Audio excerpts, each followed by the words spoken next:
Hello student, welcome to Katyan Academy. Student, today I am going to start your chapter pairs of linear equation in two variables. यानी आज का हमारा जो topic है बहुत बड़ा है बच्चों। आज हमारा जो इंपॉर्टेंट टॉपिक है क्लास 10th मैथमेटिक्स में पेयर ऑफ लीनियर इक्वेशंस, यानी कि आज हम लोग सिस्टम ऑफ इक्वेशंस पे बात करेंगे और बच्चों आज के सारे बेसिक्स पॉइंट इसी पेयर ऑफ इक्वेशंस पे डिस्कस किए जाएंगे।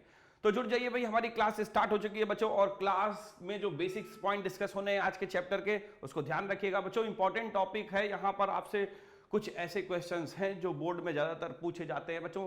तो आज हम लोग थोड़ा सा बेसिक्स भी लेते चलेंगे, कुछ उन बेसिक क्वेश्चंस पे सॉल्विंग भी देखेंगे और कुछ आपके जो डाउट्स हैं में भी उस पर भी डिस्कशन चलेगा। तो चलिए बच्चों आज की इंपॉर्टेंट क्लास स्टार्ट करते हैं। ओके, तो हमारे जो मेन टॉपिक है सबसे पहले बच्चों वो है सिस्टम ऑफ इक्वेशंस में। भाई सिस्टम ऑफ इक्वेशंस क्या है, सबसे पहले यहीं से स्टार्ट करते हैं कि आखिर बच्चों ये सिस्टम ऑफ इक्वेशंस का बेसिक मीन क्या है। देखिए आपने लीनियर इक्वेशंस बेसिकली पढ़ी हुई है। एक इक्वेशन ऐसी हो जो कि इसकी मैक्सिमम डिग्री, जिसकी जो पावर हो वेरिएबल की वो 1 हो, यानी वो लीनियर है बेसिकली, आप समझ लें। तो ये जो इक्वेशंस आपको बेसिक दिखती है ax plus by plus c के फॉर्म में, look at this ax plus by plus c is equal to 0 बच्चों, ये हमारी एक लीनियर इक्वेशन ही है क्योंकि जो वेरिएबल्स हैं उनके ऊपर पावर्स यहां पर 1 है। ठीक है, चलिए तो ये समझिएगा पावर इसकी 1 है, that's why this is a linear equation, क्योंकि पूरे टर्म की पावर आपको 1 दिखेगी। एक इंपॉर्टेंट चीज, और दूसरी बच्चों ये linear equation in two variable का बेसिक मींस क्या, देखिए यहां पर दो डिफरेंट वेरिएबल्स आपको दिखते हैं, एक तो हमारा x और दूसरा बच्चों y है। और यहां पर जो a b c है दीज आर द कांस्टेंट, ये हमारे कांस्टेंट होते हैं। तो ये हमारी एक बनती है लीनियर इक्वेशंस इन टू वेरिएबल्स बेसिकली, जिस पर बेस्ड हमारा पूरा का ये टॉपिक है बच्चों। इसकी बहुत सारी कंडीशंस हैं, इक्वेशंस की सॉल्विंग है, मेथड है, वो कुछ और भी चीजें हैं जिसको हम लोग डिस्कस करेंगे इस पूरे अपनी आज की क्लास में। यहां पर सिस्टम ऑफ इक्वेशन से बच्चों मींस क्या है इसको समझिए। देखिए सिस्टम ऑफ इक्वेशन से मीनिंग हम लोग का मतलब ये है कि यहां पर एक इक्वेशंस आपको ये दिख रही होगी a1x plus b1y plus c1 is equal to 0। और बच्चों जो सेकंड इक्वेशन है जरा देखिए ध्यान से, a2x plus b2y plus c2 equal to 0। तो जब हमारी इस तरीके की दो इक्वेशन जो है, ये देयर आर टू इक्वेशंस, दो लीनियर इक्वेशंस हैं जो इनका ये टू इक्वेशंस का कॉम्बिनेशन जो बनता है this is called the system of equations या पेयर ऑफ इक्वेशन। बच्चों ये पेयर में है क्योंकि 2 है, अब कोई भी चीज 2 है तो मतलब वो पेयर में है, ठीक है ना। So pair of linear equation in two variable is said to form a system of simultaneous linear equation. इसी को ही हम लोग system of simultaneous linear equations भी बोलते हैं। अब यहां पर सॉल्यूशंस को समझिए। देखिए ये तो हो गया सिस्टम ऑफ इक्वेशन, सिंपली की लीनियर इक्वेशंस का सिस्टम ऑफ इक्वेशंस का बेसिक मींस क्या है। आई होप आपने इस चीज को क्लियर किया। लीनियर इक्वेशंस का बेसिक मतलब जिसकी डिग्री 1 है इक्वेशन, ऐसी इक्वेशन, टू वेरिएबल्स जिसका मतलब यहां पर टू वेरिएबल्स इन्वॉल्व है। और बच्चों pair of system of equations का मतलब कि हमारी टू इक्वेशंस पेयर में हो। ओके, तो ये हमारी pair of system of equation इस तरीके से साइमल्टेनियस इक्वेशन बन जाती है। तो बेसिक हमारा जो चैप्टर का नेम है उसका बेसिक मतलब क्या है, यहां से स्टार्ट कर रहे हैं।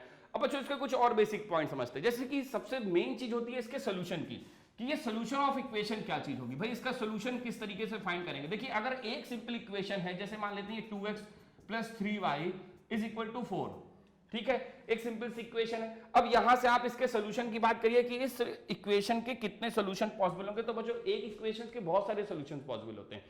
भाई आप यहां पर एक वैल्यू को फ्री कर लेते हैं, दूसरी वैल्यू को एक डिपेंडेंट एक इंडिपेंडेंट में फॉर्म कर लेते हैं, x की एक वैल्यू यहां पर पुट करते हैं, जरा देखिए 0 पुट करिए, यहां पे y को आपको एक वैल्यू मिल जाएगी 4/3। तो एक तो इक्वेशन आपका यही बन गया 0, 4/3, ठीक है ना। ऐसे आप 1 रखेंगे, x के ऊपर एक को डिपेंडेंट एक को इंडिपेंडेंट बनाएंगे और एक इक्वेशंस के, एक हमारी जो लीनियर इक्वेशन है उसके बहुत सारे सॉल्यूशन पॉइंट फाइंड कर सकते हैं। लेकिन बच्चों जो सिस्टम ऑफ इक्वेशन है यहां पर कुछ कंडीशंस हैं। यहां पर तो श्योरली ये मान के चलो कि किसी भी इक्वेशन के, किसी भी लाइन के अगर आपके पास इक्वेशन है तो उसके कितने सोल्यूशन पॉइंट हो गए, अगर आपसे पूछे जाए कि how many solution points are possible of given a equation, एक इक्वेशन के कितने मैक्सिमम पॉइंट हो सकते हैं, सोल्यूशन पॉइंट हो सकते हैं। तो बच्चों एक हमारी जो इक्वेशन होती है उसमें इनफाइनाइट पॉइंट हो सकते हैं। देखिए आप एक लाइन ड्रॉ करिए कार्टेशियन सिस्टम में, और जब आप उस लाइन को ड्रॉ करोगे तो आप देखोगे कि उस लाइन में कितने पॉइंट कंटेन कर सकते हैं। तो बच्चों कैसे बता सकते हैं, जब लाइन की लेंथ ही इंडेफिनिट होती है। भाई हम लोग लाइन का सिर्फ एक फिगर ड्रॉ करते हैं, एक्चुअल लेंथ हम नहीं बना सकते क्योंकि उसकी लाइन तो इंडेफिनिट लेंथ की है ना। ये तो आपको बेसिकली बहुत छोटी क्लासेस से भी डिस्कस किया गया है। और बच्चों उस पर ये जितने भी पॉइंट है ये सब उसके सोल्यूशन पॉइंट है। तो एक लाइन में कितने सोल्यूशन है पॉसिबल नहीं है बता पाना, इनफाइनाइट सोल्यूशंस होते हैं, हम लोग कुछ उसके सोल्यूशन लेकिन फाइंड आउट कर लेते हैं। लेकिन बच्चों जो सिस्टम ऑफ इक्वेशन है वहां पर कुछ कंडीशंस हैं, उसके सॉल्यूशंस को फाइंड आउट करने के लिए, उसके बेसिक कंडीशन को समझने के लिए उसको समझते हैं कि यहां पर सिस्टम ऑफ इक्वेशन के सॉल्यूशंस का बेसिक मीन क्या है। देखिए ऐसी वैल्यू x और y की, वो वैल्यू बच्चों जो दोनों ही इक्वेशन को सेटिस्फाई करे। अब क्योंकि यहां पर बच्चों बाउंडेशन है कि दो इक्वेशंस होंगी, भाई पेयर ऑफ इक्वेशन की बात हो रही है, सिंगल इक्वेशन की तो बात नहीं हो रही, हम लोग सिस्टम ऑफ इक्वेशन को पढ़ रहे हैं। तो यहां पर बच्चों दो इक्वेशंस होती है, जैसे हमने कोई भी दो इक्वेशंस ले ली, 3x - 2y = 5 और यहां पर मैंने लिया x + y = 6, ठीक है। अब हो सकता है कि एक सोल्यूशन इसका तो हो, मान लेते हैं आपने एक इक्वेशन में यहां पे लिखा x = 4 और y = 2, ठीक है। अब हमें चेक करना है कि भाई ये सोल्यूशन है कि नहीं। तो अगर आप मान लेते हैं इस इक्वेशन नंबर 2 में पुट करेंगे, जरा देखिए ध्यान से, x के प्लेस पर 4, y के प्लेस पर 2, तो बच्चों 2 + 4 6 हो रहा है, 6 = 6, यानी आपको लगेगा कि हाँ भाई LHS RHS मैच कर गया। इन वैल्यू को पुट करने पर आंसर 6 और 6 इक्वल आ गए, इस इक्वेशन को सेटिस्फाई कर रहा है, इसका मतलब yes it is a solution. लेकिन बच्चों इस चीज का ध्यान रखिए कि यहां पर बात कुछ सिंगल इक्वेशन से अलग है। अगर ये सिर्फ एक सिंपल लीनियर इक्वेशन जो आपको दिख रही है उस इक्वेशन की बात हो रही होती, तब तो ये ठीक था, तब तो इसका सॉल्यूशन एक पॉसिबल सॉल्यूशन था। लेकिन बच्चों यहां पर ये सिस्टम ऑफ इक्वेशन है, ये सॉल्यूशन तब तक नहीं पूरा कंप्लीट हो पाएगा, इसको आप तब तक सॉल्यूशन नहीं कह सकते जब तक बच्चों ये दोनों लाइन को सेटिस्फाई ना कर दे। तो अब मेन इसका पॉइंट है जो आपको समझना है, यानी सिस्टम ऑफ इक्वेशंस का सॉल्यूशन होने के लिए किसी भी सॉल्यूशन पॉइंट जब आप x और y की वैल्यू निकालते हैं तो उसको दोनों ही इक्वेशन को सेटिस्फाई करना चाहिए, अदरवाइज वो उसका सॉल्यूशन पॉसिबल नहीं होगा, वो उनका कॉमन सॉल्यूशन नहीं होगा, तो बच्चों उसका सॉल्यूशन भी नहीं हो सकता हमारी सिस्टम ऑफ इक्वेशंस का। जैसे आप यहां देखिए, अगर आप यहां पर 4 वैल्यू पुट करेंगे तो ये 12 हो जाएगा, और बच्चों यहां पर जब आप y की वैल्यू 2 पुट करेंगे तो ये 4 हो जाएगा। जब आप इसको माइनस करेंगे तो देखिए ध्यान से, यहां पर आपको 8 मिल जाएगा, और इस सिचुएशन में भाई हमारा आंसर पॉसिबल नहीं है। लेकिन अगर हम यहां पर एक चेंज कर दें, देखिए जैसे हम यहां पर 5 की जगह इसको 8 बना देते हैं, चलिए देखिए बच्चों ये मान लेते हैं ये 8 हो गया, ठीक है, इक्वेशन में थोड़ा सा चेंज कर दें। अब हम अगर आपसे क्वेश्चन करेंगे कि क्या बच्चों ये जो x = 4 y = 2 इस हमारी सिस्टम ऑफ इक्वेशन का सॉल्यूशन है, तो यस इट इज, ये इसका सॉल्यूशन है, ये इसकी पॉसिबल वैल्यूज हैं, दोनों में ही रखने पर सेटिस्फाई कर रहा है, तो बच्चों ये इसका कॉमन पॉइंट है, इसका मतलब ये इसका सॉल्यूशन। तो ये तो हो गया बेसिकली सॉल्यूशंस पॉइंट क्या होते हैं और हमारी linear equation system of equations क्या होती है, ये बेसिक्स पॉइंट यहां से क्लियर किया। अब बच्चों कुछ और ऐसी तरीके की कुछ बेसिक चीजें हैं जो हमारे इस चैप्टर से रिलेटेड हैं, उनको भी क्लियर करेंगे, उनकी भी कंडीशंस को समझेंगे। बच्चों यहां पर जरा देखिए क्वेश्चन उसी पे बेस्ड है, ठीक है ना, 1 मार्क का क्वेश्चन में भी आपको इस तरीके से मिल सकता है कि क्या x = 2 y = -1 जो है हमारी इक्वेशन सिस्टम ऑफ इक्वेशंस का सॉल्यूशन है या नहीं है। तो आपको सिर्फ ये चेक करना है बच्चों कि क्या ये जो पॉइंट आपको दिख रहे हैं ये इसके सॉल्यूशन है कि नहीं। चलिए वैल्यू पुट करिए, देखिए हमारे साथ आप भी लोग भी सॉल्व करिए भाई बच्चों, देखते जाइए कि किस तरीके से इसकी सॉल्विंग होगी और कैसे आप इसको सॉल्व करके इसका फाइनल आंसर निकालेंगे। तो 2 पुट कर देंगे first of all in the place of x, then after 2 * 2, तो आप यहां पर 2 पुट कर देंगे, भाई 2 नहीं, यहां पर 2 क्यों, यहां पर तो वैल्यू y गिवन है। चलिए y की वैल्यू देते हैं, क्या देख रखी है, y की वैल्यू बच्चों -1 है, तो in the place of y we have to replace this -1 and this is equal to 4। अब भाई ये 4 होना चाहिए, अगर LHS RHS सेम हो गया वैल्यू पुट करने पर तो पहली इक्वेशन पे तो सेटिस्फेक्शन हो जाएगा। सो जरा देखिए 6 - 2, ठीक है ना, सो 4 = 4, भाई ठीक है, यहां पर LHS और RHS दोनों सेम आ गए, यानी कि ये पहली इक्वेशन को तो सेटिस्फाई कर रहा है। लेकिन ये इसका भी सॉल्यूशन है, ये डिसाइड नहीं हुआ है बच्चों, ये तब डिसाइड होगा जब यही पॉइंट हमारी दूसरी इक्वेशन को भी सेटिस्फाई कर जाएगा। चलिए दूसरी इक्वेशन में रिप्लेस करते हैं। So 2 * in the place of x we have to write as 2, देखिए x के प्लेस पर 2 है, 2 वैल्यू रिप्लेस कर देंगे, y के प्लेस पर बच्चों क्या रखोगे, y के प्लेस पर -1, ओके। अब ये किसके इक्वल होना चाहिए, 5 के, जरा देखिए 4 हो रहा है, -1 3, और बच्चों 3 कभी भी 5 के इक्वल नहीं होता है, तो आप ये लिख सकते हैं कि यहां का आंसर होगा नो, भाई ये x = 2 y = -1 इसके सॉल्यूशन नहीं है। तो बच्चों यही बेसिक्स था जो हम लोग अभी क्लियर कर रहे थे कि सॉल्यूशन होने के लिए पूरे पेयर, दोनों ही पेयर ऑफ इक्वेशन को सेटिस्फाई करना चाहिए, तो ऐसा कोई पॉइंट ही सॉल्यूशन हो पाएगा जो दोनों ही पॉइंट्स को सेटिस्फाई करेगा। तो ये तो बेसिक्स है कि आखिर सॉल्यूशन होते क्या है, ठीक है ना। सॉल्यूशन वो कॉमन पॉइंट है जहां पर हमारी लाइंस का एक कॉमन पॉइंट मिलता है, मतलब आप ऐसे समझ सकते हैं कि अगर 2 लाइंस हैं, भाई कार्टेशियन सिस्टम में जब आप लाइंस ड्रॉ करोगे, 2 इक्वेशन से 2 लाइन ड्रॉ होंगी, वो लाइन के बीच में कुछ कंडीशंस होंगी, उनको भी अभी डिस्कस करने हैं बच्चों। तो जब वो एक दूसरे को इंटरसेक्ट करेंगे तो जो कॉमन पॉइंट होगा एक्चुअल में वही क्या होगा, वही उनका सॉल्यूशन होता है, उसी को ही बच्चों हम लोग क्या कहते हैं, सॉल्यूशन पॉइंट कहते हैं। This is the solution point, ये हमारी इन दोनों इक्वेशन का सॉल्यूशन पॉइंट है, ओके। चलिए तो इस तरीके से बेसिक एक चीज क्लियर होगी कि सॉल्यूशंस क्या होते हैं, सॉल्यूशंस पॉइंट क्या होते हैं। अब इन कंडीशंस को थोड़ा सा आगे लेके चलते हैं, कुछ और बेसिक चीजों को समझते हैं। बच्चों आपने ये देख लिया कि सॉल्यूशंस क्या होने चाहिए, क्या उसकी बेसिक कंडीशन होनी चाहिए, किस कंडीशंस को उसे क्वालिफाई करना चाहिए। अब बच्चों बात होगी कि आखिरी सॉल्यूशन निकाले कैसे, ठीक है। जैसे मान लीजिए आपको तो यहाँ x equal to 2 y equal to -1 given है। अब यहाँ पर बात है मेथड ऑफ सॉल्विंग, यानी कि इन इक्वेशन, और आपके ज्यादातर क्वेश्चन बच्चों उसी मेथड ऑफ सॉल्विंग पे ही बेस्ड होंगे। आपको पता है ग्राफिकल सॉल्यूशन से क्वेश्चंस आते हैं, आपको पता है कि लीनियर इक्वेशंस में आपके पास जो क्वेश्चंस आते हैं वो रिड्यूसिबल फॉर्म में आते हैं, ठीक है ना, और आपके सब्स्टिट्यूशन मेथड से आते हैं, बेसिकली एलिमिनेशन मेथड से आते हैं। तो इन सारे मेथड्स पे बेस्ड क्वेश्चंस आते हैं जिसको आपको यहाँ पर सॉल्व करना है, सिंपली समझना है। ओके बच्चों, चलिए तो नेक्स्ट हमारा जो टॉपिक है बच्चों इसी से रिलेटेड है, वो है मेथड्स ऑफ सॉल्यूशंस, यानी कि कितने तरीके से हम सॉल्यूशंस फाइंड कर सकते हैं। भाई कितने वेज हैं, कितने मेथड है हमारे पास इन सिस्टम्स ऑफ लीनियर इक्वेशंस को सॉल्व करके उससे सॉल्यूशन निकालने के। तो बच्चों यहां पर जो आपको 3 मेथड्स दिख रहे हैं उसका एक रीजन है भाई हमारा 30% कोर्स रिड्यूस हो जाना। नहीं तो आपको पता है कि यहां पर 3 की जगह वो बेसिकली 4 मेथड्स होते थे, उसमें क्रॉस मल्टी मेथड भी जुड़ा होता, तो वो इस बार हमारे कोर्स से रिड्यूस्ड है, तो उसको हम लोग ने इस बार इसमें नहीं लिया है। तो आप ये मत समझिए कि 3 होते 4 है, लेकिन हमें पढ़ने 3 है बच्चों, इस चीज का ध्यान रखिएगा। देखिए यहां पर एक ग्राफिकल मेथड है जिसके थ्रू हमें इस बार अपने कोर्स में ग्राफिकल मेथड के थ्रू सॉल्यूशंस फाइंड आउट करने को आ सकता है बच्चों। दूसरा एलिमिनेशन है, और एक हमारे पास जो तीसरा मेथड है वो सब्स्टिट्यूशन मेथड है बच्चों। एक और मेथड होता है क्रॉस मल्टीप्लिकेशंस, लेकिन वो इस बार अपने कोर्स में आपको पता ही है कि 30% रिड्यूस सिलेबस में चला गया है, वो रिड्यूस पार्ट में है, so that's why we have to taken only 3 okay 3 लिए हैं। तो बच्चों इन्हीं तीनों मेथड से आपको करना क्या होता है, सॉल्यूशंस को निकालना है इस बार। या तो आप ग्राफिकल मेथड अप्लाई कर सकते हैं, या एलिमिनेशन बच्चों, या सब्स्टिट्यूशन। तो एक एक करके सारे मेथड्स के कुछ बेसिक्स बच्चों कंप्लीट करते हैं, आपको उसी बेसिस के साथ क्लियर करेंगे, और जो आपके डाउट्स थे उसी के साथ में कंप्लीट होते जाएंगे बच्चों, देखते रहिएगा। सो नेक्स्ट हम लोग सबसे पहले स्टार्ट करेंगे। तो आपने सीख लिया भाई 3 बेसिक वे हैं, ग्राफिकल सॉल्यूशन में ग्राफिकल मेथड है, एलिमिनेशन है, और सब्स्टिट्यूशन है, जिस पर हमें सारा फोकस करना है। चलिए बच्चों स्टार्ट करते हैं ग्राफिकल मेथड्स के साथ। देखिए ग्राफिकल मेथड बच्चों सबसे हमारा एक इंटरेस्टिंग मेथड है। यहाँ पर आपको ग्राफ की हेल्प से इन क्वेश्चंस को सॉल्व करना होता है। जैसे आपके पास ये सिस्टम ऑफ इक्वेशन है और आपको इन सिस्टम ऑफ इक्वेशंस को सॉल्व करके इसका सोल्यूशन निकालना है, तो इसके लिए बेसिक वे क्या है चलिए समझिएगा। यहां पर बच्चों जब हम लोग ग्राफ की हेल्प से इक्वेशंस को सॉल्व करते हैं तो ग्राफिकल मेथड को अगर समझें आप ध्यान से, तो ग्राफिकल मेथड का एक बेसिक कंडीशन होता है कि जब आप 2 लाइनों का ग्राफ ड्रॉ करेंगे पर्टिकुलर, तो वहां पर आप देखोगे उन 2 लाइनों के बीच में 3 बेसिक कंडीशंस होंगी। There are 3 basic conditions are arised. सो यहां पर वो 3 कंडीशंस क्या है, मे भी हो सकता है कि वो लाइन एक दूसरे को इंटरसेक्ट कर रही हैं। This is the x axis बच्चों, ये एक्स एक्सिस है, ये हमारा वाई एक्सिस है, और ये एक्स एक्सिस है, ये वाई एक्सिस है, ये हमारा हो गया सेंटर पॉइंट ओरिजिन, ओके।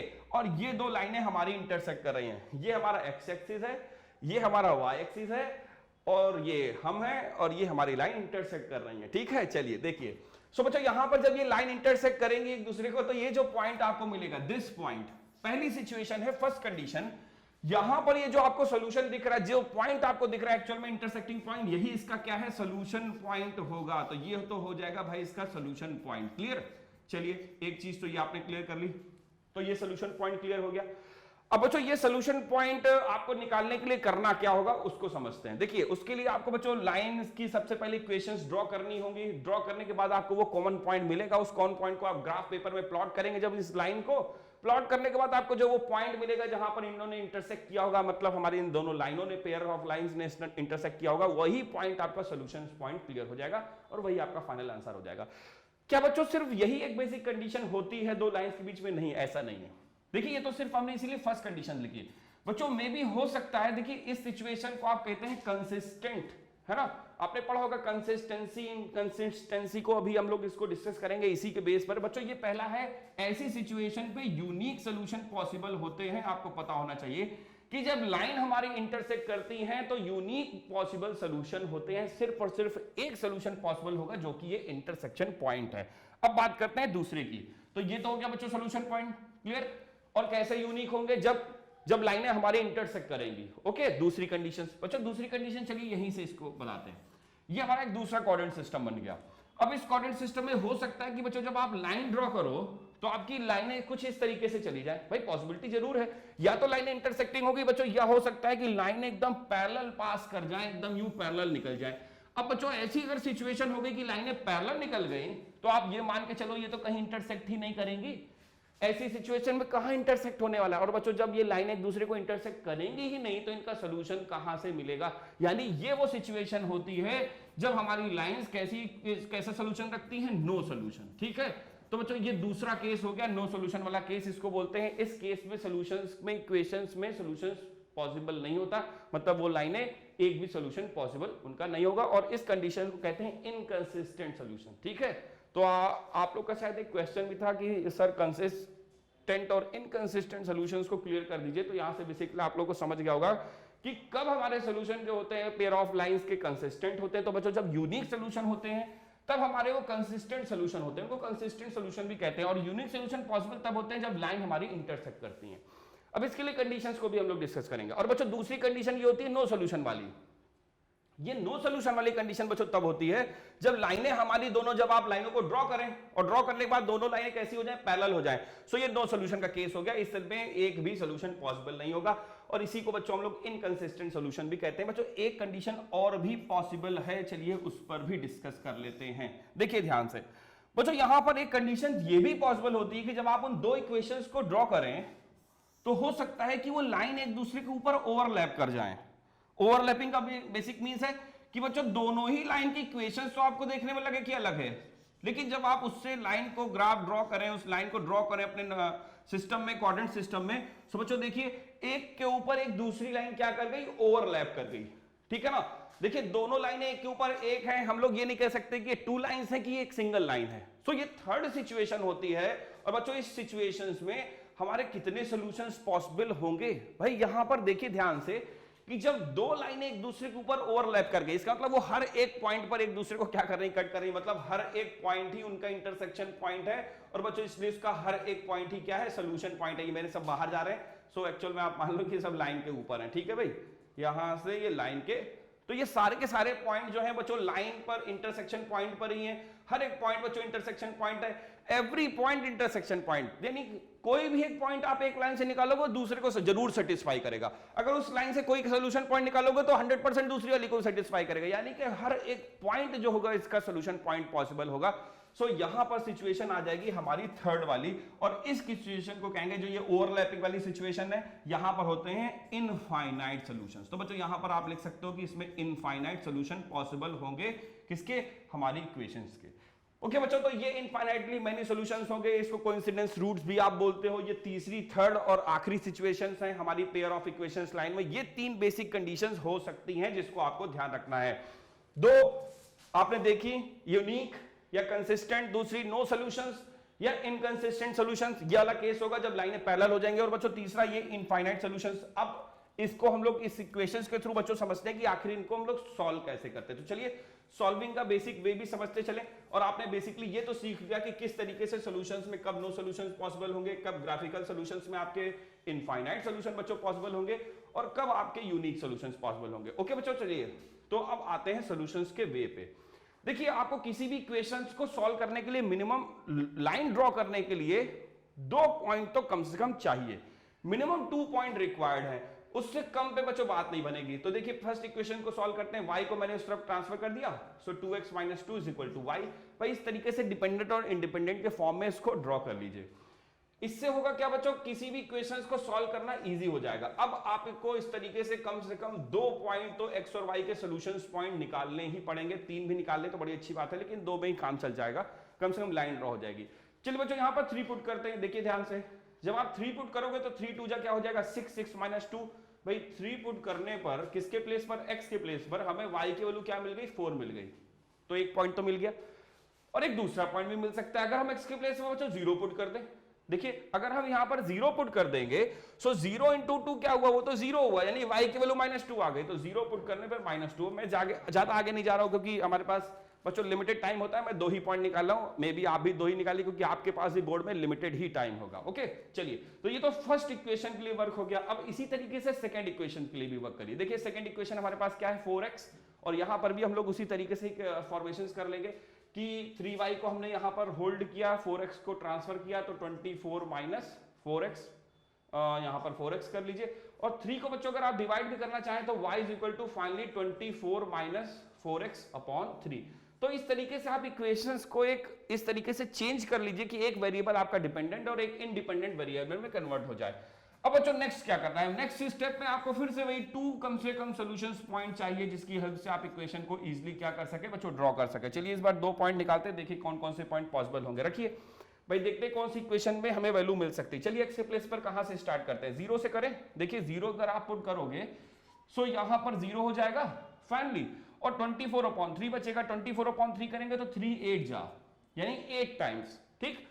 और बच्चों एक और पॉइंट कुछ भी रख लीजिए, 3 रख के चेक करिए। 3 रखेंगे तो यहां पर देखिए क्या मिलेगा, 3 रखेंगे एक्स के प्लेस पर तो 3 4 जा 12, 24 माइनस 12 तो बच्चों 12 बचेगा। देखिए 24 है माइनस 4 इंटू एक्स है, तो एक्स के प्लेस पर आप 3 पुट कर दीजिए। सो यहां पर भाई 24 और माइनस 12 हो जाना है और 3 अपॉन में, और जैसे ही ऐसा हुआ तो बच्चों 3 से आप डिवाइड करोगे, आंसर मिलेगा 4, तो 3,4। तो भाई पॉइंट प्लॉट करना इजी था आपके लिए। आई होप आपने पॉइंट प्लॉट करके कम से कम 2 मिनिमम पॉइंट्स निकाल लिए। बच्चों इनको निकालने के लिए एक चीज है जिसको आपको ध्यान रखना है। देखिए जब आप बोर्ड एग्जामिनेशन में जाएंगे सो वहां पर आपको देखिए ध्यान रखना है कि डेसिमल से बचे, फ्रैक्शन। हमने कहा ना एक्स के ये इंडिपेंडेंट है, एक्स जो चाहे वो रख सकते हो, लेकिन इसका कतई मतलब नहीं कि सर जो चाहे तो हम 500 रखेंगे 500, फिर उसको प्लॉट कैसे करोगे।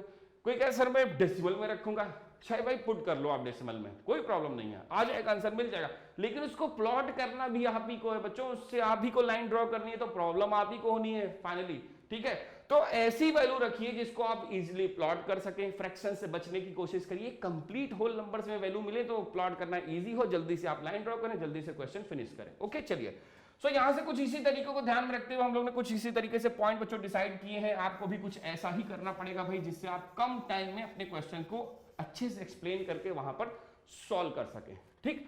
चलिए ये तो हो गया इसका पहला सोल्यूशन निकालने पॉइंट। बच्चों जैसे ही हमारा ये फर्स्ट प्रोसेस कंप्लीट हुआ, स्टेप 1 हमारा यही है बच्चों। स्टेप 1 में आपको इसी तरीके से अपनी इक्वेशंस के पॉइंट निकालने पड़ेंगे, सॉल्यूशंस पॉइंट फाइंड आउट करने पड़ेंगे। अब दूसरा पार्ट, इसका मेन पार्ट है, वो है इक्वेशंस को ड्रॉ करना, क्योंकि जितना इंपॉर्टेंट पार्ट था बच्चों इन सॉल्यूशंस को निकालना, दूसरा उतना ही इंपॉर्टेंट पार्ट है इन इक्वेशंस को भाई आप ड्रॉ कैसे करोगे, है ना, वो भी तो देखना मेन वर्क है। चलिए उसको भी देखते हैं। सो यहां से आप जरा देख लीजिए, इस तरीके से इक्वेशंस ले सकते हैं। मैंने यहाँ पर 1 ले लिया है, 2 ले लिया, 3 4 नंबरिंग कर लीजिए, और नंबरिंग करने के बाद फिर इसको आपको प्लॉट करना पड़ेगा। ये 0 हुआ, ये बच्चों हो गया 1 2 3 4 5 6। अब और भी बढ़ाना पड़ेगा क्योंकि रिक्वायरमेंट हमारी 8 तक है बच्चों। देखिएगा ध्यान से, एक पॉइंट में 8 आ रहा है, सो मैंने 8 तक लिया। और ऐसे इधर भी ले लीजिए, -1 -2 -3 कुछ भी, इधर भी -1 -2, इस तरीके से थोड़ी सी प्लॉटिंग में। ये तो मेन वर्क है, आपको पता है कैसे करना है। अब बात करते हैं फाइनली कि इन इक्वेशंस को प्लॉट करके इनको ड्रॉ कैसे करें। देखिए ध्यान से, पहले इस इक्वेशन से स्टार्ट करते हैं, फर्स्ट वन से। बच्चों इसके पॉइंट हम लोग ने पहले निकाले थे एक्चुअल में, ये वाली इक्वेशंस। तो ये 3,4 पहला फर्स्ट पॉइंट है। देखिए 3,4 x, y के फॉर्म में होता है, और दूसरा है 0, -2। चलिए इसको प्लॉट करिए इजिली। 3,4 देखिए ध्यान से, 3,4 भाई कहां है, ये 3 है और ये कहीं पे 4 होगा, तो ये हो जाएगा हमारा 3,4। ओके चलिए एक पॉइंट ये आ गया। अब बच्चों जब 3,4 आ गया, सो नेक्स्ट हमारे पास है 0, -2। तो भाई 0 ये है, -2 बच्चों ये है, और ये हो गया हमारा 0, -2। और अब बस आपको इन दोनों पॉइंट्स को जब ड्रॉ कर लेंगे तो बच्चों इसको स्केल की हेल्प से क्या करना है, स्केल की हेल्प से इसको हमें सिर्फ लाइन ड्रॉ करनी है, ठीक है। स्केल की हेल्प से क्या करिए, लाइन ड्रॉ कर लीजिए स्ट्रेट, और जैसे ही आप ये स्ट्रेट लाइन ड्रॉ करेंगे तो वैसे ही ये टेढ़ी हो जाएगी, हम इसको फिर से सीधा कर लेंगे, ठीक है। चलिए तो स्ट्रेट लाइन ड्रॉ करिए, मेरे पास स्केल नहीं है बच्चों, तो आप लोग ऐसा मत करिएगा, आप जब जाएं बोर्ड एग्जाम में तो स्केल पूरा लेके जाइएगा, पूरा पेंसिल बॉक्स, बड़ी प्रॉब्लम होती है, और अगल बगल वाले से मांगेंगे तो और ज्यादा दिक्कत होगी, ठीक है। सो सब लोग अपना अपना पेंसिल बॉक्स अच्छे से वहां पर लेके, ज्योमेट्रिकल बॉक्स सब कुछ लेके जाएंगे भाई, मैथ्स के पेपर में बच्चे भूल बहुत जाते हैं। सो ये तो हो गया हमारा मेन, एक लाइन ड्रॉ हो गई। अब सेकंड लाइन की बात है, उसको देखिए। वहां से जब हम पॉइंट को देखें तो यहां पर फर्स्ट है 0,8, लुक एट दिस, 0,8 है, फिर है 3,4। सो बच्चों 0,8 कहां पर होगा, 0,8 ये हो जाएगा, ठीक। और 3,4 तो बच्चों यही है, ये देखिए यहां पर ही मिल गया। क्या करना है आपको, फिर से बस वही करना है भाई, बेसिक वर्क हमारे पास जो था उसी के अकॉर्डिंग चलना है। इसको यहां से होते हुए लाइन ड्रॉ करनी है, कुछ ऐसे जाएगी, ओके। सो बच्चों जरा देखिएगा, जब आप इस लाइन को ड्रॉ करेंगे तो जहां पर इस लाइन ने कट किया है एक दूसरे को बच्चों, वो है ये इंटरसेक्शन पॉइंट, जहां पर इन दोनों ने एक दूसरे को क्या कर दिया है, इंटरसेक्ट कर दिया है। और बच्चों ये पॉइंट ही इसका क्या हो गया, सोल्यूशन पॉइंट।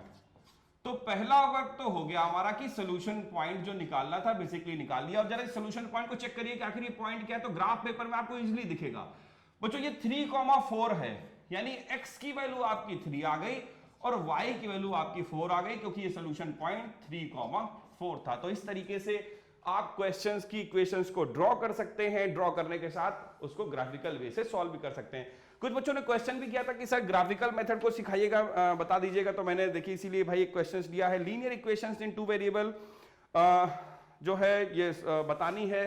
कंसिस्टेंसी और इनकंसिस्टेंसी की बात कही थी मोहित दुबे जी ने कि सर ये जरूर एक्सप्लेन करिएगा, मैंने वो बता दिया है। ग्राफिकल मेथड के लिए किसी बच्चे ने कहा था कि सर ग्राफिकल मेथड जरूर बताइएगा।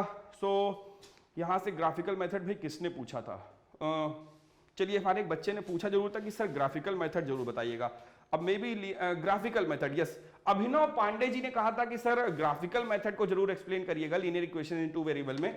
सो ये ग्राफिकल मेथड हम लोग ने बच्चों देखिए, अभिनव पांडे जी, मैंने ये ग्राफिकल मेथड एक्सप्लेन किया है। आई होप आपने इसको अच्छे से समझा होगा। और इस ग्राफिकल मेथड से रिलेटेड जो टॉपिक्स थे कंसिस्टेंसी और इनकंसिस्टेंसी के, उसको भी मैं बच्चों डिस्कस करूंगा। मोहित जी ने कहा था, तो मोहित जी इसके अगर फर्स्ट पॉइंट को आप देखें जहां पर हम लोग ने लाइन को पैरेलल बना के बताया कि जब पैरेलल है तो नो सॉल्यूशन है, उसको ध्यान रखना है आपको। वहीं पर मैंने आपको कंसिस्टेंस और इनकंसिस्टेंट और कोइंसिडेंट सॉल्यूशंस के बारे में भी एक्सप्लेन किया थोड़ा सा। अभी इसको आगे इक्वेशंस के फॉर्म में भी क्लियर कर देंगे। चलिए यहीं पर कर देते हैं। सो बच्चों यहां से आपने बेसिकली सीख लिया कि आखिर किस तरीके से ग्राफिकल मेथड आप सॉल्व करते हैं, क्या कंडीशंस हो सकती हैं। 3 कंडीशंस अराइज हो सकती है, मैंने तीनों के बारे में डिस्कस किया है बच्चों। तीनों ही इक्वेशंस के बारे में मैंने डिस्कस किया। 3 कंडीशंस की लाइन पैरेलल भी हो सकती है। हो सकता है कि जब आप इन दोनों लाइन से इक्वेशन ड्रॉ करते, सो हमारी लाइन में ऐसा हो सकता था कि भाई ये यहां से ऐसी चली जाती, तो आपको क्या लिखना था, बस भाई कोई सोल्यूशन, जैसे हमने यहां पर तो सोल्यूशन लिख दिया कि 3 और 4 है, लेकिन अगर सिचुएशन बच्चों ये वाली आती तो आपको फिर सोल्यूशन कैसे लिखते, भाई इंटरसेक्शन पॉइंट मिलता ही नहीं आपको। सो आपको लिखना था नो सोल्यूशन वाला केस। ठीक है भाई, नो सोल्यूशन वाला केस यहां पर लिख देंगे, तो ये हो गया नो सोल्यूशन। ठीक, अगर मान लेते हैं आपके पास लाइन ओवरलैप करती भाई तीसरी कंडीशन, तो आप फिर क्या सारे सोल्यूशन लिखते? नहीं भाई, आपको लिखना था कि हमारी जो लाइन है वो ओवरलैप कर गई है, कोइंसिडेंट सॉल्यूशंस है, मींस इनफाइनाइट सॉल्यूशंस पॉसिबल हैं बच्चों। तो ऐसी सिचुएशन में, इन दो सिचुएशन में सॉल्यूशन को लिखने की आवश्यकता नहीं होती है, नीड नहीं होती है।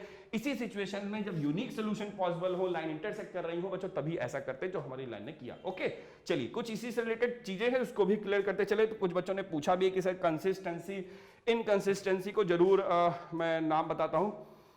मोहित दुबे जी ने कहा है, तो अभिनव पांडे जी, आई होप आपने इस मेथड को सीखा होगा। अभी आपका एक रिड्यूसिबल पेयर वाला फॉर्म है, मैं उसको भी कोशिश करूंगा कि विद इन टाइम इसको भी ले लूं।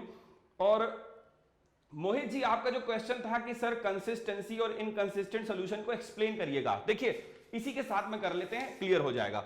सो बच्चों यहीं से जरा देखिए, यहीं पर इस चीज को, यहीं पर इसका बेसिक्स है थोड़ा सा, उससे मिलता जुलता, तो आपको जल्दी क्लियर भी हो जाएगा। देखिए कंसिस्टेंट सॉल्यूशन क्या होते हैं भाई, आपके पास मान लेते हैं लाइन ऑफ इक्वेशंस है a1x plus b1y plus c1 is equal to 0, this is equation number 1। और बच्चों ये सेकंड है, पेयर की सेकंड इक्वेशन है a2x b2y और plus c2 is equal to 0। तो बच्चों ये तो दो इक्वेशंस होंगी बेसिकली, जो आपके पास mainly pair of equations given होंगी। अब आपको चेक करना है कि कैसा सॉल्यूशन रखेंगे, ठीक है ना। कंडीशंस आपको समझनी कि आखिर कैसा सॉल्यूशन यहां पर रखेंगी, तो उसको समझिए। इसी के बेस पर कंसिस्टेंसी को भी क्लियर करेंगे। फर्स्ट कंडीशन बच्चों क्या है, इन फर्स्ट कंडीशंस इफ, सुनिएगा ध्यान से, अब इंपॉर्टेंट पॉइंट है, बेसिक से भी कनेक्ट है, और बच्चों क्वेश्चन भी श्योरली मिलता है। एक 2 मार्कर क्वेश्चन आप मान के चलो श्योरली एक मिलना ही मिलना है, नो डाउट। इस पर आप कंप्रोमाइज करिए ही नहीं कि ऐसा क्वेश्चन नहीं आएगा। कंसिस्टेंसी इनकंसिस्टेंसी पे बेस जरूर क्वेश्चन आएगा, तो सभी बच्चे इसकी जरूर प्रैक्टिस करिएगा। So a1 upon a2 is not equal to b1 upon b2। अब बच्चों यहां से है क्या कि जब आप यहां से इक्वेशन जब कंपेयर करेंगे, a1 और a2 की वैल्यू निकालेंगे, जरा देखिए ये a1 है, ये a2 है, ये b1 है, ये दूसरी इक्वेशन में ये b2, ये जब कोफिशिएंट कंपेयर करके जब उनकी वैल्यू पुट करें और उनका रेशियो निकालें, अगर ऐसी सिचुएशन आ जाए कि a1 अपॉन a2 की वैल्यू b1 अपॉन b2 की वैल्यू के इक्वल ना आए, बस आके आपको आगे कुछ भी चेक करने की जरूरत नहीं है। आप डायरेक्टली कह सकते हैं कि इस सिचुएशन में यूनिक सॉल्यूशन ही पॉसिबल होंगे, जो अभी सिचुएशन हमारी अभी आई है इक्वेशंस में। समझो ये तो हो गया यूनिक सॉल्यूशंस को, ठीक है। अब ये यूनिक सॉल्यूशन ही बच्चों कंसिस्टेंट सॉल्यूशंस होते हैं, जिसकी बात हमारे बच्चे कह रहे थे कि कंसिस्टेंट सॉल्यूशंस क्या होते हैं। तो मोहित जी आपने पूछा था, सो मोहित जी मैंने यहां से कंसिस्टेंट सॉल्यूशंस आपका क्लियर कर दिया कि आखिर कंसिस्टेंट सॉल्यूशंस क्या होते हैं। आई होप आपने क्लियर किया होगा कि अगर हमारा ये जो कोफिशिएंट्स है इनका रेशियो, x के कोफिशिएंट्स का रेशियो और बच्चों y के कोफिशिएंट का रेशियो अगर क्या हो, नॉट इक्वल हो, तो समझ लीजिए यूनिक सॉल्यूशन होंगे। और ये कौन सी सिचुएशन होगी बच्चों, जब आप इसको लाइन ड्रॉ करोगे तो कहीं ना कहीं कट कर देगी, जैसे अभी हम लोग ने देखा। जब हम लोग ने इससे ग्राफ ड्रॉ किया, सो बच्चों देखा कि ग्राफ में क्या हुआ था, ग्राफ में हमारी लाइन ने एक दूसरे को क्या कर दिया था, कट कर दिया था। सो वही सिचुएशन बच्चों यहां पर भी अराइज होगी।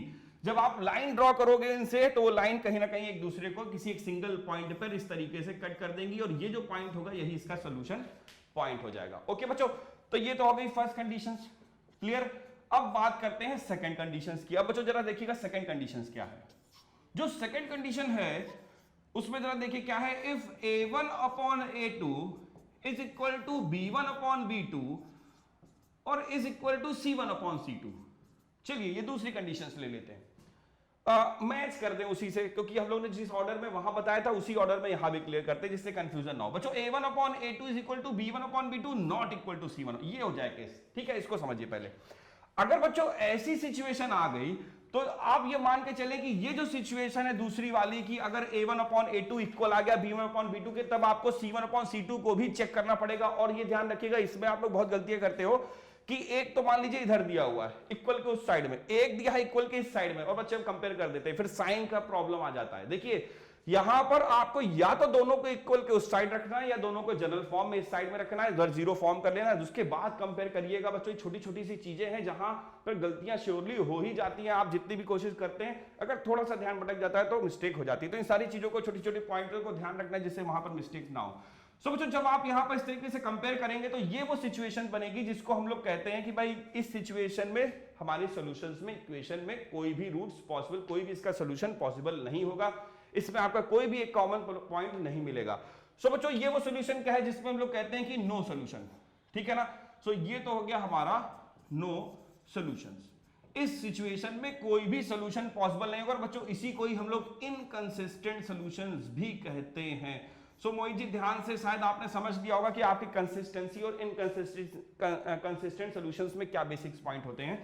अब बच्चों यहां से जरा इसको समझिए कि ग्राफ में किस तरीके से प्लॉट होगा। जब ऐसी लाइनों के पेयर को जब आप ड्रॉ करोगे इस सिचुएशन के साथ में, तो 100% वो लाइनें बच्चों क्या होंगी, पैरेलल होंगी। अभी चीज को हमने डिस्कस किया, तो इसी को हम लोग ग्राफिकल से भी रिलेट करते जा रहे हैं जिससे आपको किसी भी क्वेश्चन में कंडीशंस में प्रॉब्लम ना हो। सो बच्चों ये पैरेलल सिचुएशन देगा कब, जब ये वाली सिचुएशन होगी सेकंड वाली हमारी नो सॉल्यूशन की, यानी इनकंसिस्टेंट सॉल्यूशन। अब बच्चों फाइनल और थर्ड कंडीशन है उसको भी समझ लेते हैं। देखिए थर्ड कंडीशन हमारी क्या है, in this situation a1 upon a2 is equal to b1 upon b2 is equal to c1 upon c2। यानी कि तीनों ही पेयर में जब आप a का x के कोफिशिएंट का रेशियो, y के दोनों इक्वेशंस के कोफिशिएंट का रेशियो और बच्चों कांस्टेंट टर्म के कोफिशिएंट जो होंगे, कांस्टेंट टर्म जो होगा उसके वैल्यूज को अगर आप रेशियोज उनसे निकालेंगे तो तीनों ही रेशियो बच्चों क्या आए, एकदम अगर सेम आए, इक्वल आए एक दूसरे के, तो इस सिचुएशन में आप समझ जाइए कि भाई ये वो सिचुएशन है जिसमें हमारे कितने सॉल्यूशंस पॉसिबल होंगे, इनफाइनाइट सॉल्यूशन पॉसिबल होंगे। सो बच्चों ये थर्ड कंडीशन हो गई जिसमें हमारे इनफाइनाइट सॉल्यूशन पॉसिबल होते हैं। सो बच्चों ये तो हो गई बात हमारे थर्ड सिचुएशन की इनफाइनाइट। और आपको पता है कि इनफाइनाइट सॉल्यूशंस में लाइनें हमारी ओवरलैप कर जाती हैं। दो लाइनें ड्रॉ करोगे, एक के ऊपर एक ओवरलैप कर जाएंगी, समझ में नहीं आएगा बच्चों की दो लाइनें हैं कि एक लाइन है। ओके सो हर एक पॉइंट इसका सोल्यूशन हो जाएगा, जिसी वजह से इसको हम लोग इनफाइनाइट सॉल्यूशन या कोइंसिडेंस सॉल्यूशंस भी कहते हैं। तो मोहित जी आई होप आपने इन कंडीशंस को क्लियर कर लिया होगा। इस पे बेस्ड क्वेश्चन है कुछ जिसको हम लोग डिस्कस करेंगे बच्चों। सो मोहित जी का जो क्वेश्चन था बच्चों हमने ले लिया है कंडीशंस वाला, कुछ कंडीशंस जो थी वो बताई हैं और आगे की भी कुछ सिचुएशन को चलिए हम लोग क्लियर करते हैं। सो मोहित जी आई होप आपने इन क्वेश्चंस को अच्छे से देखा होगा, वॉच किया होगा। अब हमारे कुछ बच्चे हैं जिन्होंने रिड्यूसिबल फॉर्म की गुंजाइश भाई कहा था कि सर रिड्यूसिबल फॉर्म वाले पेयर ऑफ इक्वेशंस को भी डिस्कस करिएगा, तो बच्चों इसी में सब्स्टिट्यूशन मेथड पहले क्लियर करेंगे, फिर उसके बाद हम लोग रिड्यूसिबल में चलेंगे। सो अभिनव पांडे जी का एक क्वेश्चन था जिसमें ग्राफिकल मेथड अभिनव जी मैंने क्लियर किया है। अब सब्स्टिट्यूशन पहले देख लीजिए, ये भी क्लियर पॉइंट है, इंपॉर्टेंट पॉइंट है, इसको भी समझना जरूरी। देखिए सब्स्टिट्यूशन मेथड भी हमारा एक मेथड है जिसकी हेल्प से आप इक्वेशंस को सॉल्व कर सकते हैं। ओके अब इसमें सॉल्व करने का बेसिक वे क्या है देखिएगा, समझिएगा। यहां पर सब्स्टिट्यूशन, जैसे सब्स्टिट्यूट क्या होता है, मैच क्रिकेट सब जानते हैं ना, क्रिकेट फुटबॉल सब्स्टिट्यूट सबने देखा है कि एक प्लेयर इंजर्ड हुआ नहीं भाई, उसको हमने क्या ले लिया, इंजर्ड प्लेयर को क्या लिया, इंजर्ड प्लेयर को तो हमने कहा कि भाई आप आउट हो, मतलब बाहर जाओ, और उसके प्लेस पर एक दूसरा है ना फ्रेश प्लेयर वहां पर पहुंचा दिया जो उसकी प्लेस पर खेलेगा। तो ये क्या है, जो दूसरा प्लेयर आया उस इंजर्ड प्लेयर के प्लेस पर वो सब्स्टिट्यूट हुआ, यानी किसी एक को वहां से रिप्लेस करके उसकी जगह पर दूसरे को वहां पर प्लेस कर देना। तो बच्चों यहां पर भी वही प्रोसेस है। यहां से आपको करना क्या होता है कि इन दो इक्वेशन में से आप पहले उस इक्वेशन को चूज करिए जिससे किसी वेरिएबल को सब्स्टिट्यूट करना, उसके फॉर्म में वैल्यू निकालना इजी हो। जैसे हम मान लीजिए सेकंड इक्वेशन को यहां पर चूज करते हैं कि यहां से हमें x की वैल्यू निकालना ज्यादा इजी होगा। ये आप पर टोटली डिपेंड है, और पहली बात ये क्वेश्चन पे टोटली डिपेंड है, और फिर आप वहां पर किस तरीके से उसको सॉल्व करते हैं। ओके, चलिए देखिए, तो हमने इक्वेशन नंबर 2 से स्टार्ट किया है, इक्वेशन नंबर 2 को सॉल्व करेंगे और यहां से x की वैल्यू निकालेंगे। सो यहां से जरा देखिए निकालते हैं, x अपॉन a को यहीं पर होल्ड करिए, माइनस y अपॉन b को ट्रांसफर करिए, तो 4 प्लस y अपॉन b हो जाएगा। देखिएगा ध्यान से, है ना, क्योंकि वो माइनस में था। ओके, और जब आप इसको बच्चों क्या लोगे, एलसीएम लोगे, तो जरा देखिए कुछ ऐसा बनेगा, x upon a 4b plus y और अपॉन में b आ जाएगा। और यहां से अगर आप a को उधर ट्रांसफर करेंगे तो बच्चों x की वैल्यू हो जाएगी a upon b 4b plus y। तो ये आपकी एक वैल्यू आ गई किसकी बच्चों, x की। अब ये पूरी तरीके से तैयार है सब्स्टिट्यूट होने के लिए, ठीक है ना, फिट हो गया एकदम, पैड वर्ड पहन के एकदम फुली रेडी। अब बच्चों यहां पर इसको करना क्या होता है, इसको आपको करना यह है कि जैसे मान लीजिए आपने सेकंड इक्वेशन की हेल्प से ये x की वैल्यू निकाली, तो ध्यान रखिएगा अब आप इसको सेकंड इक्वेशन में मत पुट कर देना भाई जल्दीबाजी में। अगर आपने सेकंड इक्वेशन से ये वैल्यू निकाली है x की या y की, जो भी वैल्यू आपने निकाली है उसको बच्चों आपको सब्स्टिट्यूट करना होगा जस्ट आपको दूसरी है, यानी जो भी बची हुई दूसरी इक्वेशन होगी उस पर। अगर आपने फर्स्ट से किया तो सेकंड में पुट करिएगा, सेकंड से सॉल्व किया, जैसे हमने इसको सेकंड इक्वेशन से सॉल्व किया है, इक्वेशन 2 से सॉल्व करना स्टार्ट किया है और उससे x की वैल्यू निकाली, तो आपको रखना है किस पर, फर्स्ट वाली इक्वेशन में। तो चलिए फर्स्ट वाली इक्वेशन में इसको प्लेस कर देते हैं। देखिए ध्यान से, we have to working in equation 1, यानी हम लोग इक्वेशन 1 में इस वैल्यू x को रिप्लेस कर देंगे। चलिए इक्वेशन 1 लिखते हैं। सो इक्वेशन 1 बच्चों है क्या भाई, ये है 2 अपॉन 2x अपॉन a। सो मैं x की वैल्यू यहीं पर रिप्लेस कर देता हूं a अपॉन b और 4b प्लस y। ओके बच्चों, तो ये तो वैल्यू यहां से रिप्लेस हो गई, किसकी प्लेस पर, x के प्लेस पर। क्लियर। अब इक्वेशन में आगे चलिए, क्या है, y अपॉन b है। सो वो तो as it is y upon b रहा, और साथ में बच्चों क्या है, 2 है, तो वहां पर भी ऐसे ही 2 रहेगा। अब आगे की सॉल्विंग की बात करिए, अगर कुछ बच्चों कैंसिलेशंस पॉसिबल है तो उसको कर लीजिए जिससे कि इजी हो जाए। जैसे देखिए यहां पर कैंसिलेशन पॉसिबल है, a से a कैंसिल हो जाएगा, सो a से हम कैंसिल कर देंगे इजी, और उसके बाद हम इसको मल्टीप्लाई कर देंगे जिससे और थोड़ी सी सॉल्विंग हो जाए बच्चों। तो 2 अपॉन b जो बचा है उसको हम अंदर इसमें मल्टीप्लाई कर दे। देखिए सॉल्विंग किस तरीके से होगी। सो 2 अपॉन b जब आप मल्टीप्लाई करोगे, सो 2 upon b first of all multiply by with 4b। सो पहले तो हमने 4b से किया, अब प्लस ये 2 अपॉन b बच्चों y से भी होगा, सो 2 अपॉन b y भी हो जाएगा। ये देखिए एक ये आ गया, प्लस बच्चों y अपॉन b भी है, सो इस y अपॉन b को भी यहां पर ले लेंगे, और फाइनली हमारे पास 2 है। तो आई होप आपने इतना क्लियर किया। अब जरा देखिए क्या है, कुछ अगर कैंसिलेशन बच्चों और पॉसिबल है तो जितना कैंसिलेशन होता जाएगा, रिड्यूस होता जाएगा इक्वेशन, उतना ही अच्छा है जितना आपके लिए कैलकुलेशन कम होगा। जैसे देखिए यहां से कैंसिलेशन पॉसिबल था, b से b कैंसिल हो गया, 4 2 8 हुआ, 8 को वहां शिफ्ट कर दीजिए। सो यहां पर क्या हुआ, जब आपने 4 2 8 बनाया, इसको उधर शिफ्ट कर दिया, तो यहां से b एलसीएम लेना इजी हो गया, तो ये हुआ 2y प्लस y, और बच्चों यहां पर हो गया 2 माइनस का 8, सिंपली यहां पर देखिए 3y अपॉन b, और बच्चों यहां पर देखिए तो माइनस का 6, 3 से फिर से कैंसिलेशन है, how many times, 2 times, b उधर गया, यानी y की वैल्यू आपको माइनस का 2b मिल गई, यानी आपने एक आंसर y का निकाल लिया। इजी था, सिर्फ कैलकुलेशन और पुटिंग का वर्क था। अब बच्चों जैसे ही आपकी इक्वेशन को सॉल्व करने से y की वैल्यू आ गई, तो आप इस वैल्यू को उठा करके सीधे डायरेक्टली कहां पुट कर देंगे भाई, जहां पर आपने x की वैल्यू पहले से ही निकाल रखी है। अब किसी इक्वेशन में मत रखिएगा, नहीं तो फिर से आपको उतना ही प्रोसेस करना पड़ेगा। आपको टाइम भी लिमिट है, टाइम भी बचाना है। सो बच्चों मुझे भी टाइम बचाना है, मेरे पास भी एक लिमिटेड टाइम है, तो y की वैल्यू मैं यहीं पर रिप्लेस करने वाला हूं जहां पर x के प्लेस पर मैंने यहां पर वैल्यू रखी है। देखिए ध्यान से, ये वैल्यू मैं यहां पर y के प्लेस पर पुट कर दूंगा जिससे x की वैल्यू इजीली हमें मिल जाए। चलिए थोड़ा सा बच्चों स्पेस बनाते हैं और यहीं पर इसकी सॉल्विंग को क्लियर करते हैं। देखिएगा ध्यान से, इंपॉर्टेंट कंडीशन इसके बाद की है ये। सो बच्चों x a upon b clear, और जैसे ही मैंने यहां पर क्या रखा है, यहां पर मैंने 2b रखा, वो भी किसका बच्चों, माइनस का, y के प्लेस पर। सो 4b माइनस का 2b, क्योंकि बच्चों ये y नहीं रहा, y के प्लेस पर तो ये 2b हो गया, ठीक है ना, रिप्लेस करेंगे। सो बच्चों y के प्लेस पे 2b रिप्लेस करेंगे, ठीक है भाई। मधुमक्खी आ गई लग रहा देखो बच्चों भाई मधुमक्खी भी यहाँ पढ़ने आ गई, थोड़ा सा तो परेशान थोड़ा सा कर रही है, फिर भी ध्यान रखिएगा। सो मतलब हमें ध्यान रखना पड़ेगा, ठीक। चलिए देखिए, सो a अपॉन b 4b, यहां से इसमें माइनस 2b रखेंगे तो 4b माइनस 2b बच्चों 2b हो जाएगा, और b से b कैंसिलेशन हो जाएगा। देखिएगा ध्यान से, यहां से 2a हो जाएगा, और ये हो गया हमारा 2a। सो बच्चों ये x की वैल्यू क्या आ गई है, 2a आ गई है, ठीक।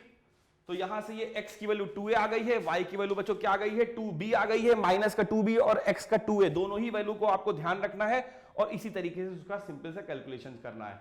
ओके चलिए, सो यहां से इतना कैलकुलेशन हम लोग ने क्लियर किया है। आई होप आपने सब्स्टिट्यूशन मेथड को भी ध्यान से देखा होगा, समझा होगा, सीखा होगा।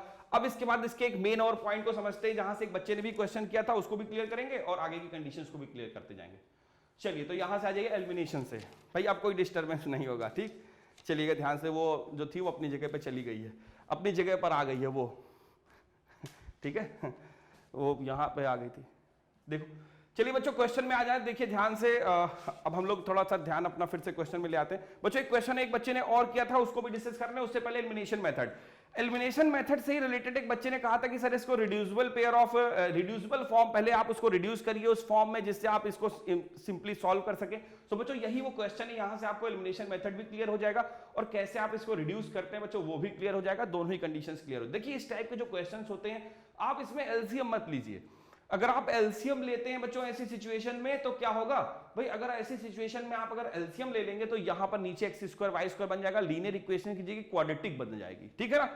सो जब भी इस टाइप की इक्वेशंस आए तो आप इसको रिड्यूस करिए अपनी पेयर ऑफ इक्वेशंस के फॉर्म में, जैसा हमारे अभिनव पांडे जी ने क्वेश्चन भी कहा है। तो अभिनव जी आप क्वेश्चन को ध्यान से देखिएगा, आपका क्वेश्चन भी क्लियर हो जाएगा और यहां से इस क्वेश्चन से कंडीशंस भी क्लियर हो जाएंगी, साथ में एलिमिनेशन मेथड क्या होता है वो भी क्लियर हो जाएगा।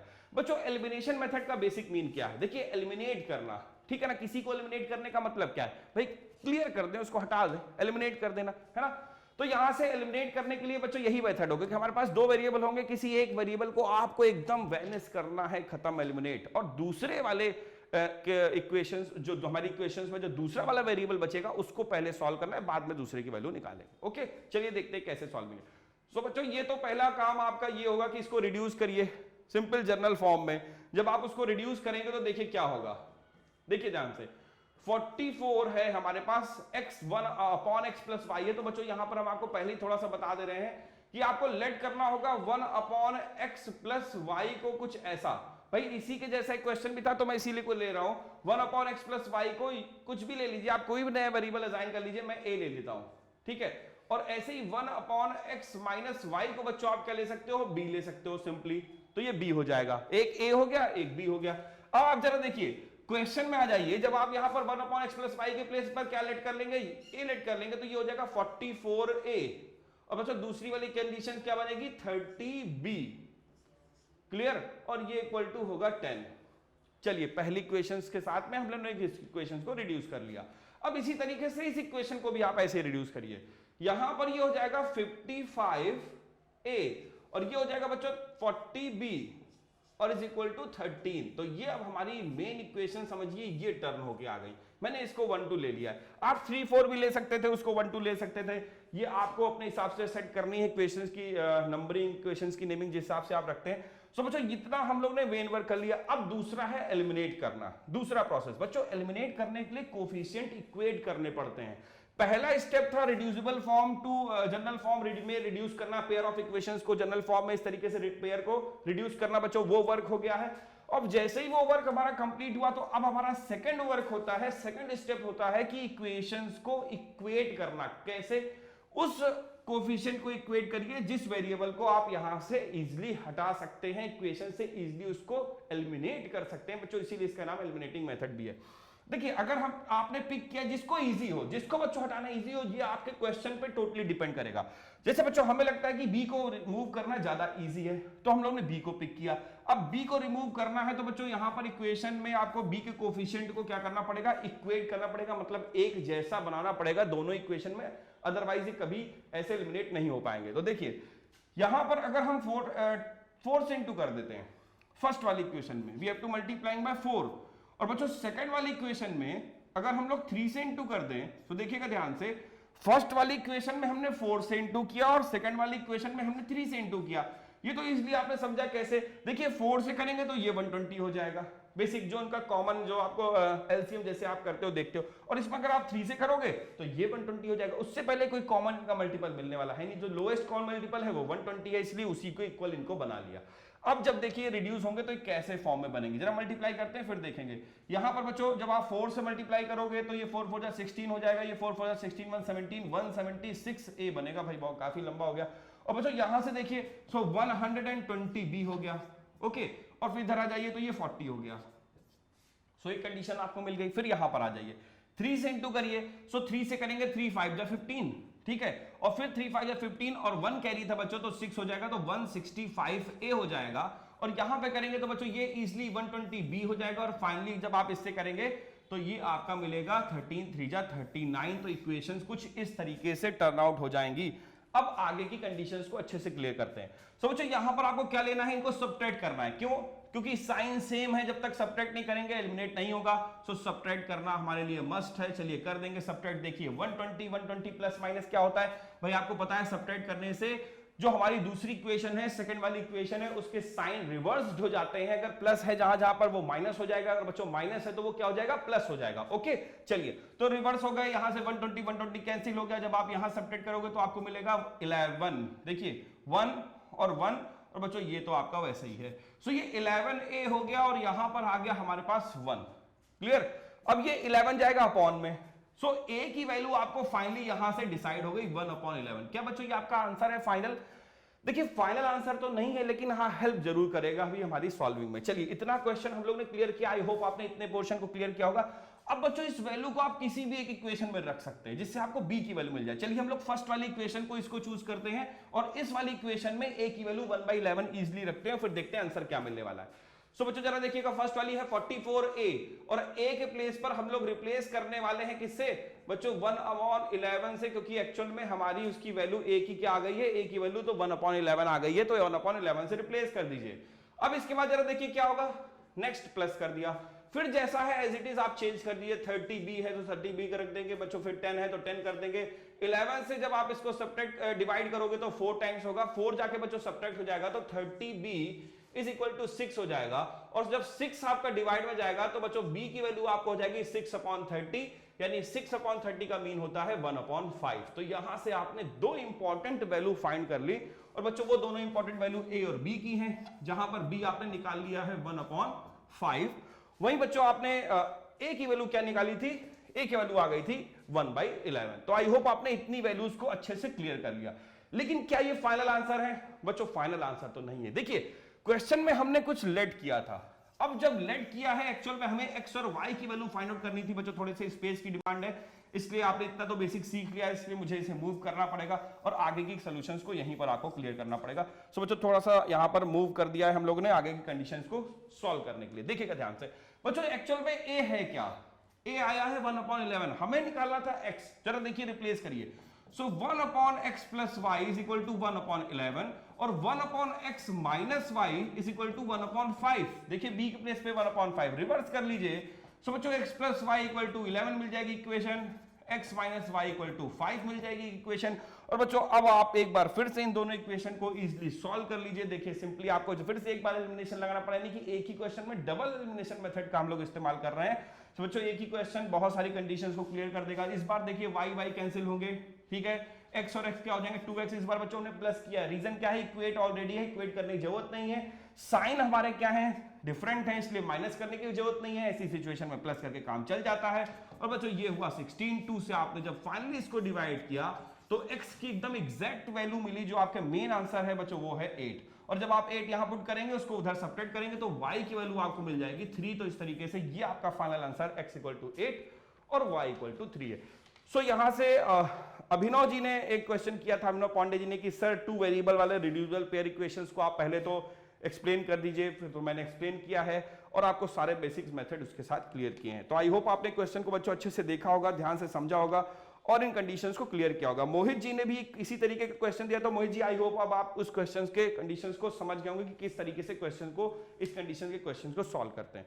सो एक ही क्वेश्चन से बच्चों ने बहुत सारी कंडीशंस को कोशिश की है कि आपको समझा दे। देखिए कंसिस्टेंसी की बात कर रहे हैं भाई, और कंसिस्टेंसी हम लोग ऑलरेडी क्लियर कर चुके हैं। कंसिस्टेंसी में अब किसी को डाउट नहीं होना चाहिए बच्चों कि आखिर कंसिस्टेंसी में किस तरीके से क्वेश्चन आते हैं। आई होप बच्चों ने कुछ क्वेश्चंस भी किए हैं, चलिए मैं यहीं पर उन क्वेश्चंस को क्लियर कर देता हूं। भाई मोहित जी ने क्वेश्चन किया है कि सर बताइए कि कितने सोल्यूशन कंसिस्टेंट हैं या इनकंसिस्टेंट, कुछ कंडीशंस को मैं पढ़ता हूं। Find the value of k of this two equation. तो बच्चों दो इक्वेशन दी हैं, x प्लस 2y इज इक्वल टू 3, और बच्चों दूसरा दिया है 5x और प्लस ky प्लस बच्चों ky है और इज इक्वल टू 7। भाई -7 है क्योंकि इक्वल टू इधर है तो मैंने उधर कर दिया -7, एक जैसा बना लिया। बच्चों यहां पर क्वेश्चन में दिया है कि हमारे पास दो इक्वेशन बेसिकली दे रखी हैं क्वेश्चन में। मोहित जी ने क्वेश्चन भाई दिया है तो मोहित जी का क्वेश्चन मैं सॉल्व कर रहा हूं कि ये दो इक्वेशन है, इन दोनों इक्वेशंस में दिया है कि दोनों इनकंसिस्टेंट है ना, इनके जो सोल्यूशन है वो कैसे हैं बच्चों, इनकंसिस्टेंट सोल्यूशन है, ऐसा क्वेश्चन हमको पहले से ही कह रहा है।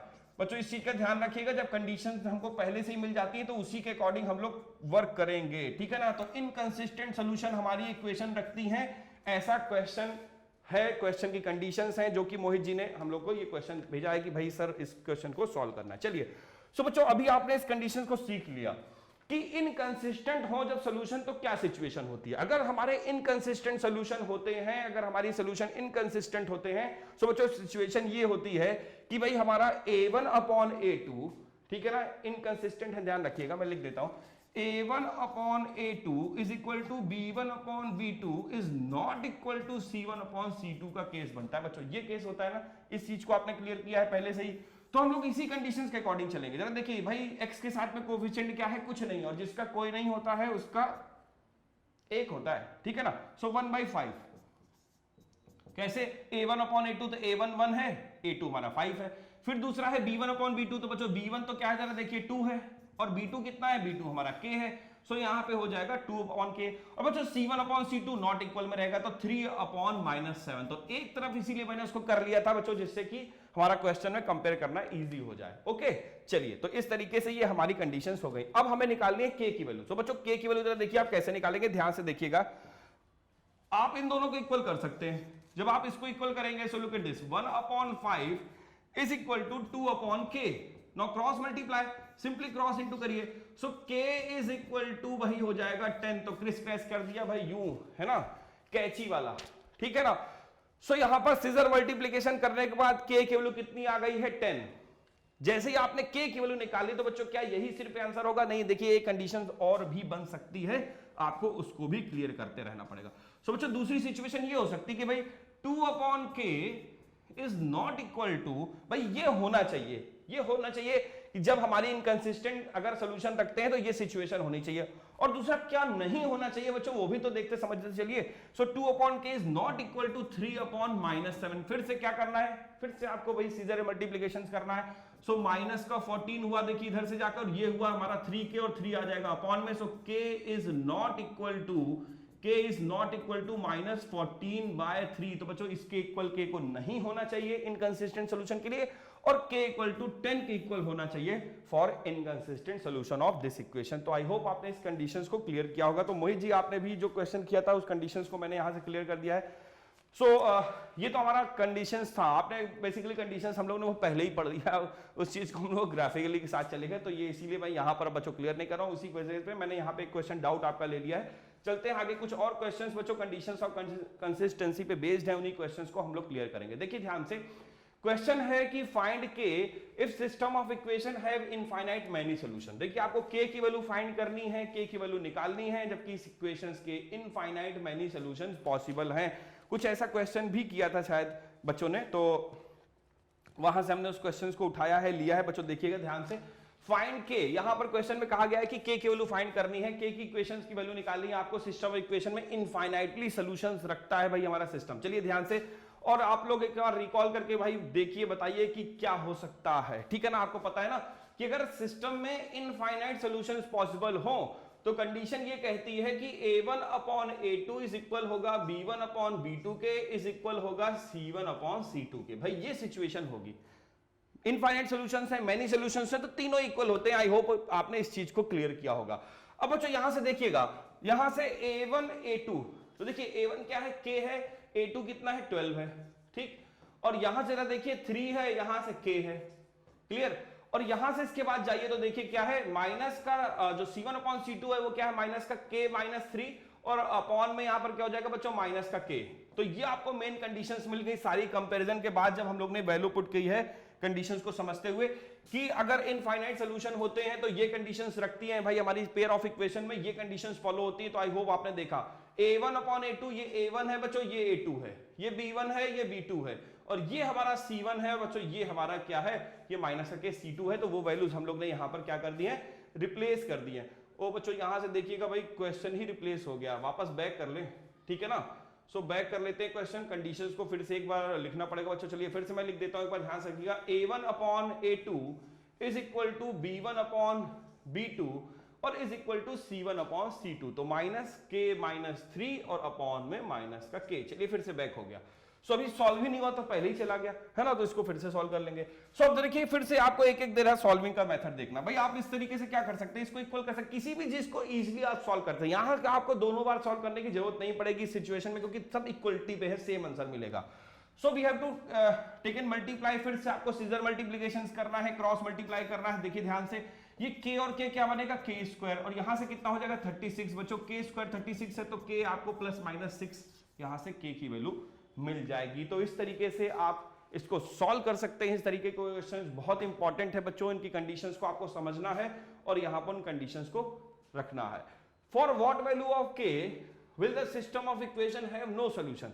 चलिए एक इंटरेस्टिंग सम है, इसको भी क्लियर करते हैं, इसकी कंडीशन को भी समझते हैं। बच्चों ध्यान से समझिएगा, इंपॉर्टेंट सम है, कंडीशंस को भी क्लियर करते चलेंगे। ये 2 मार्कर क्वेश्चन में भी हो सकता है, इंपॉर्टेंट सम है, इसको समझिएगा।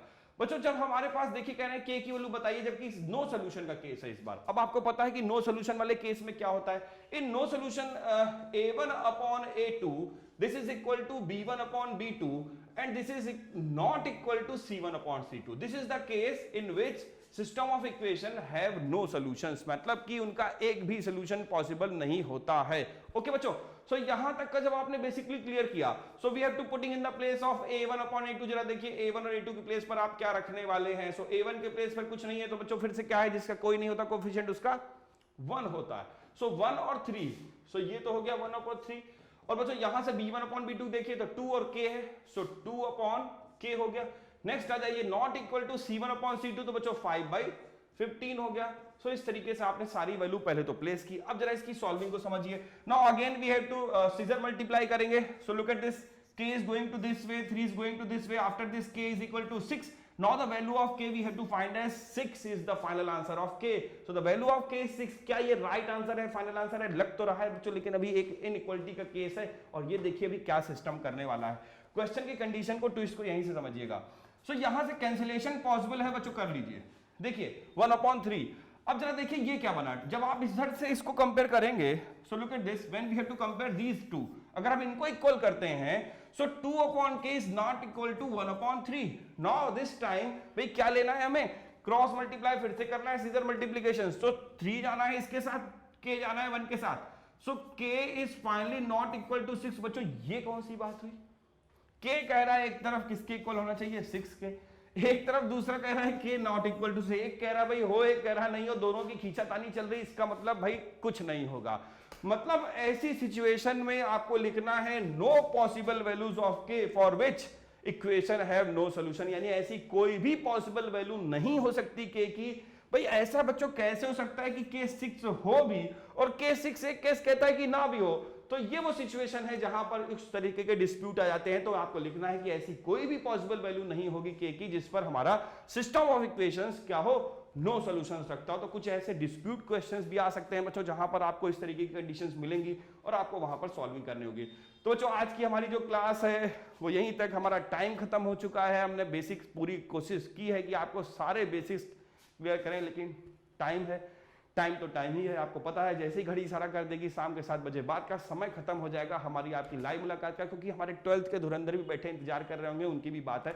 सो बच्चों उनकी क्लास लगेगी इसके बाद। भाई अब आपकी क्लास आज की कंप्लीट होती है। आई होप आपने इनके सारे बेसिक्स कंडीशंस को क्लियर किया होगा, समझा होगा, और लीनियर इक्वेशन में किस किस टाइप के क्वेश्चंस में भी मिल सकते हैं और आप उसको कैसे सॉल्व करोगे ये आपने आई होप अच्छे से क्लियर किया होगा। बच्चों नेक्स्ट शेड्यूल आपको पता है कि क्लास किस चीज की होनी है, आप उसकी प्रिपरेशंस करिए, अपने डाउट्स निकालिए, हम तक भेजिए। आपको पता है कि डाउट कैसे हम तक पहुंचाने हैं।